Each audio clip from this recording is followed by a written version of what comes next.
PV. അൻവറിന്റെ ആരോപണ ശരങ്ങൾ സർക്കാരിനെതിരെയുള്ള രാഷ്ട്രീയ ആയുധമാക്കുമെന്ന് വ്യക്തമാക്കി UDF.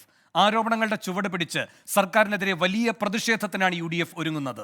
പി.വി. അൻവറിന്റെ ആരോപണങ്ങൾ ഗൗരവതരമെന്നും അന്വേഷിക്കണമെന്നും നേതാക്കൾ ആവശ്യപ്പെടുന്നു. എന്നാൽ പി.വി. അൻവറിനെ മുന്നണിയിലേക്കോ പാർട്ടിയിലേക്കോ സ്വാഗതം ചെയ്യുന്നതിൽ ഇപ്പോൾ നേതാക്കൾക്ക് വിമുഖതയാണ്.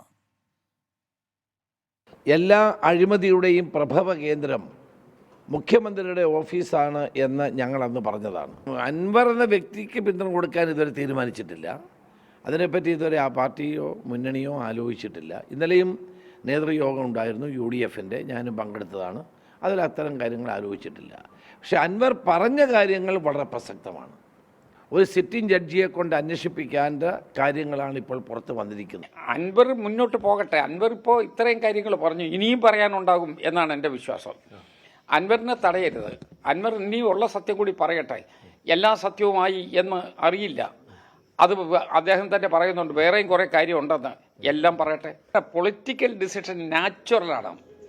അൻവർ എടുത്ത കോഴ്സാണ് പ്രധാനപ്പെട്ടത്. ആ കോഴ്സിനോട് യോജിക്കുന്ന ആളുകൾക്ക് എല്ലാവർക്കും കൂടി ഒരുമിച്ച് നിൽക്കാമല്ലോ. അൻവർ ഉയർത്തിയിരിക്കുന്ന ഒരു പ്രശ്നമുണ്ട്.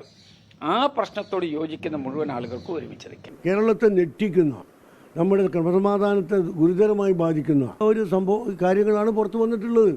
അതുകൊണ്ട് ഈ കാര്യത്തിൽ ശക്തമായ, സ്വതന്ത്രമായ, നിഷ്പക്ഷമായ അന്വേഷണം നടക്കണം. അൻവർ അല്ല പ്രശ്നം. അദ്ദേഹം പുറത്തു വിട്ട ഒരുപാട് ഇഷ്യൂകളുണ്ട്. ആ ഇഷ്യൂകൾ കേരളത്തെ ജനങ്ങളെ ബോധ്യപ്പെടുത്തേണ്ടതുണ്ട്. ഇനിയും ഞെട്ടിക്കുന്ന കാര്യങ്ങൾ പുറത്തു പറയാനുണ്ട് എന്നാണ് അൻവർ പറഞ്ഞിട്ടുള്ളത്. ഈ കാര്യങ്ങളൊക്കെ CPM അൻവറിനെ കുറിച്ച് പറയുന്നതും അൻവർ CPMനെ കുറിച്ച് പറയുന്നതും ഒക്കെ അന്വേഷിച്ചോട്ടെ, അന്വേഷിക്കണം എന്ന് തന്നെയാണ് ഞങ്ങളുടെ ഡിമാൻഡ്. അൻവർ ലീഗിലേക്ക് വരാമെന്നും പറഞ്ഞിട്ടില്ല, ഞങ്ങൾ അൻവറിനെ എടുക്കാമെന്നും പറഞ്ഞിട്ടില്ല.